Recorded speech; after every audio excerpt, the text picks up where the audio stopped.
Esse é o Ancapsu e nós vamos falar agora do Flow Podcast com o Bolsonaro, que foi meio de surpresa ontem, ninguém estava esperando isso, foi anunciado em cima da hora, ainda assim reuniu 150 mil pessoas ao vivo no Flow Podcast, uma audiência muito boa para o Flow.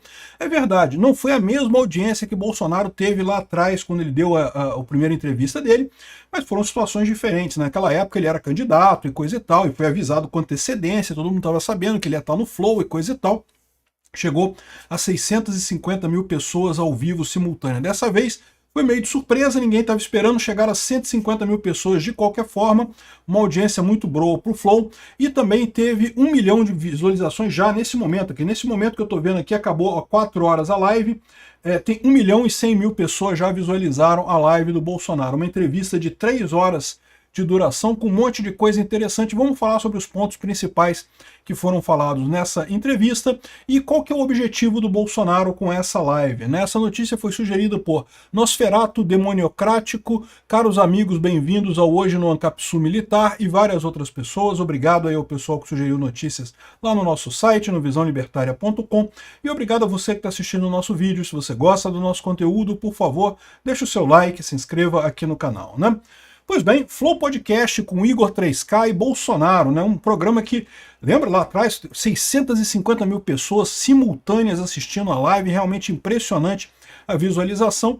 A verdade é que de lá para cá o Flow Podcast também perdeu um pouco do brilho, tem decaído meio o Flow Podcast, pelo menos essa é a minha opinião.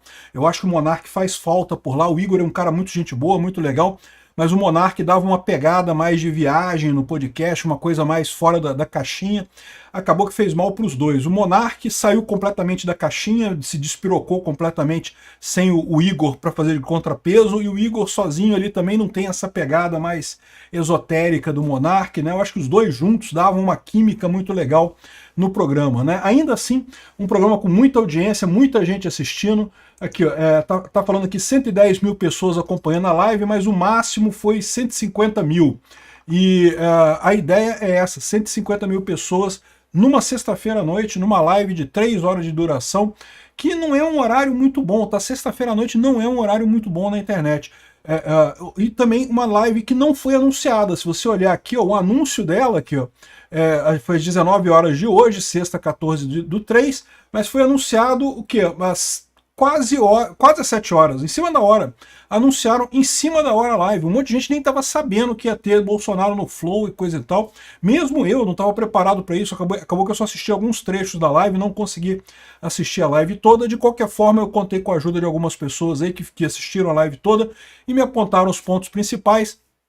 A parte que eu mais gostei foi o Bolsonaro fugindo do assunto Ucrânia. Fez bem, porque eu sei que ele está numa saia justa nessa história da Ucrânia, porque o Trump está lá quase chupando o pau do Putin, e ele precisa do Trump, ele conta com o Trump como aliado nessa luta dele aqui no Brasil, então ele não pode desagradar o Trump, mas ele teve a delicadeza de fugir do assunto, não quis falar do assunto. Criticou o Lula, e é justo criticar o Lula de falar que vai resolver esse problema com uma mesa de cerveja, batendo cerveja, coisa como se fosse um problema mínimo isso daí, como se fosse um detalhe. Ele está com a posição correta nisso daí, mas também não quis se comprometer com lado nenhum. Eu entendo a posição do Bolsonaro, de fato, o Trump é um aliado importante para o Bolsonaro aqui no Brasil.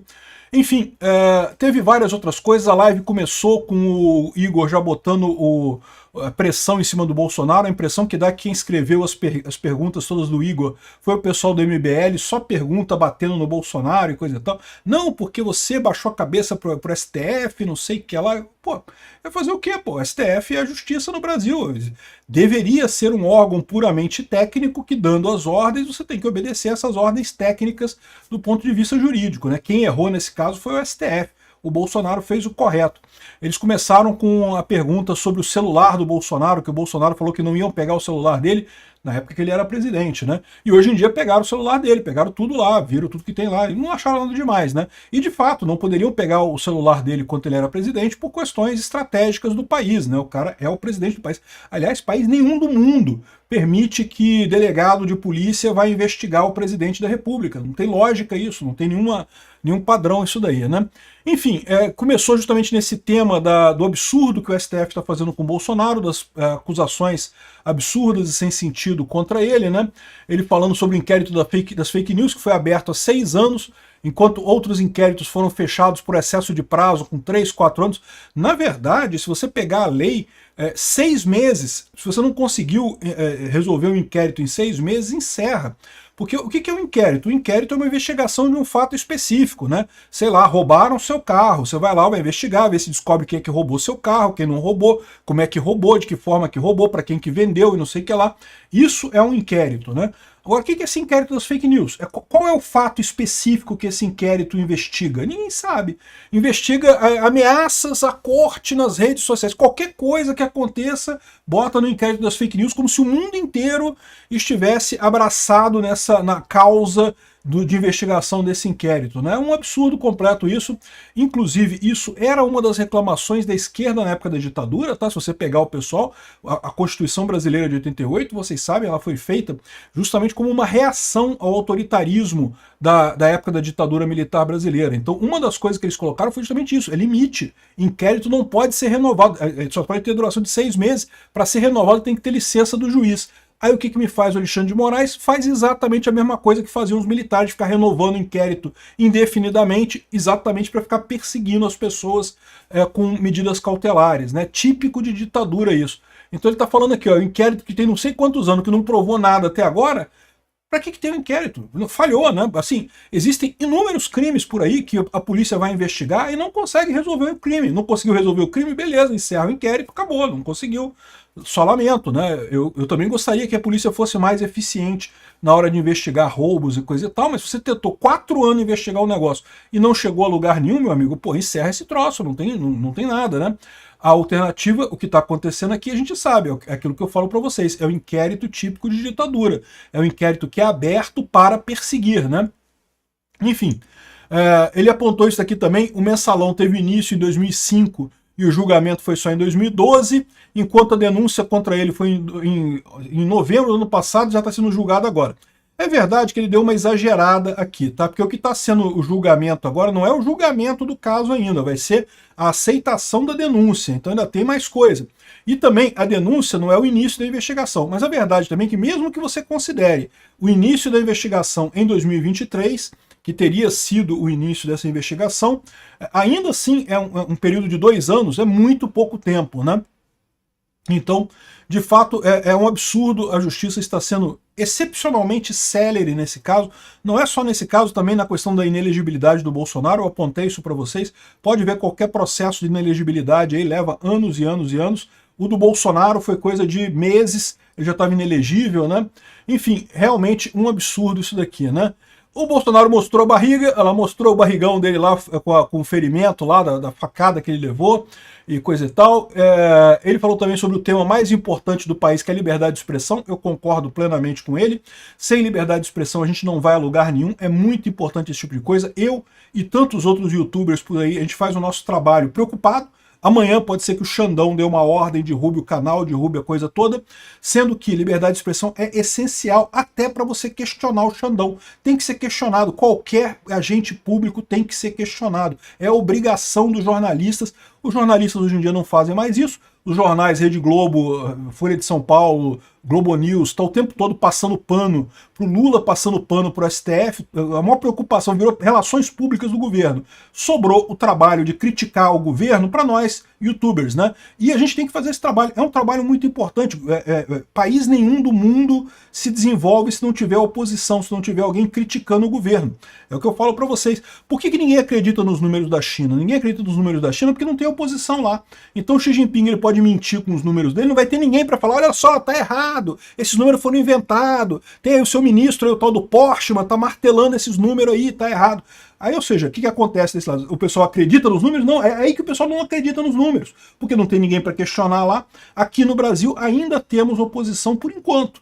Sabe-se lá quanto tempo o Alexandre de Moraes vai deixar a gente continuar fazendo oposição a ele aqui no Brasil, né? O Bolsonaro também colocou uma outra coisa muito importante, ou você tem o povo como fonte de poder ou não tem. Hoje estão rasgando a Constituição. Já que eu sou tão culpado assim, por que não seguir o devido processo legal? Mudança de entendimento sobre o foro privilegiado, por exemplo. A gente falou sobre isso, né? É um absurdo realmente o que estão fazendo com o Bolsonaro nesse processo. E é aquilo que eu falo para vocês, ninguém tem dúvida que vão condenar o Bolsonaro. Por quê? Porque eles têm que fazer isso.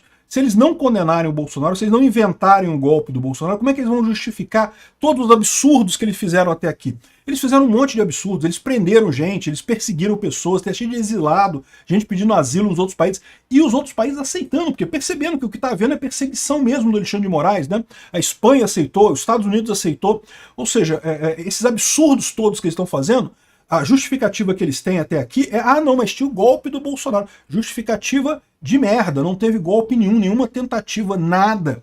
Mas tinha um pessoal lá meio aloprado lá que queria dar golpe. Meu amigo, sempre tem uns aloprados que quer dar golpe, isso aí tem em tudo quanto é lugar. O problema é, Bolsonaro não quis dar golpe, obviamente. Enfim, um absurdo essa perseguição dele, né? Também teve, como eu falei para vocês, boa parte da conversa foi Bolsonaro, foi pergunta do MBL.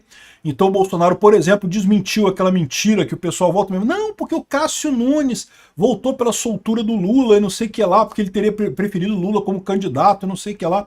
O que é falso, né? Ele explicou isso daqui também. Aí o pessoal ainda botou aqui o cortezinho que o pessoal do MBL usa, que é um cortezinho distorcido, só num pedaço do trecho que o Bolsonaro falou, que dá a entender que é isso daí, mas é falsa essa história aqui, né? Enfim, no final das contas, foi uma entrevista muito bacana, muita gente assistiu. É verdade, não foi tão grande quanto a anterior, mas não se esperava isso também. É uma entrevista muito bacana, né? E ele chamou o pessoal para a manifestação em Copacabana. Eu amanhã estarei em Copacabana. Eu raramente consigo chegar às 10 horas certinho, tá, gente? Eu devo chegar uma volta às 11 horas, lá no posto 5, é onde eu encontro o pessoal. Quem quiser encontrar comigo lá em Copacabana, eu vou estar às 11 horas em ponto, no posto 5 lá em Copacabana, no posto mesmo, onde tem o posto ali de salva-vida, ali no calçadão, em frente ao posto 5, eu vou estar ali 11 horas da manhã. Não vou ficar ali não, tá? Eu fico ali um pouquinho e depois eu vou embora. Então quem quiser encontrar tem que ser neste momento, às 11 horas em ponto, ali no posto 5, tá? Vamos lá, vai ser uma manifestação bacana, vai ser importante. Eu confesso para vocês que eu cheguei a pensar em não ir nessa manifestação, porque é tanto bolsonarista chupando piroca do Putin, que eu estava me sentindo meio desconfortável de ir nisso daí, mas essa entrevista do Bolsonaro me convenceu. Eu acho que é importante a gente estar lá, é importante a gente marcar presença, mostrar que somos contra esse governo do Lula. A anistia é importante também. Eu preferia ser contra o Lula, o impeachment do Lula. Mas beleza, a anistia é uma boa causa também. Importante é mostrar a força da oposição. Obrigado por assistir o vídeo até o final. Além de curtir, compartilhar e se inscrever no canal, considere se tornar patrocinador com valores a partir de R$ 1,99. Clique no botão Seja Membro abaixo para saber as condições e vantagens de patrocinar o canal. Mais informações sobre o nosso projeto, visite nossos sites indicados na tela.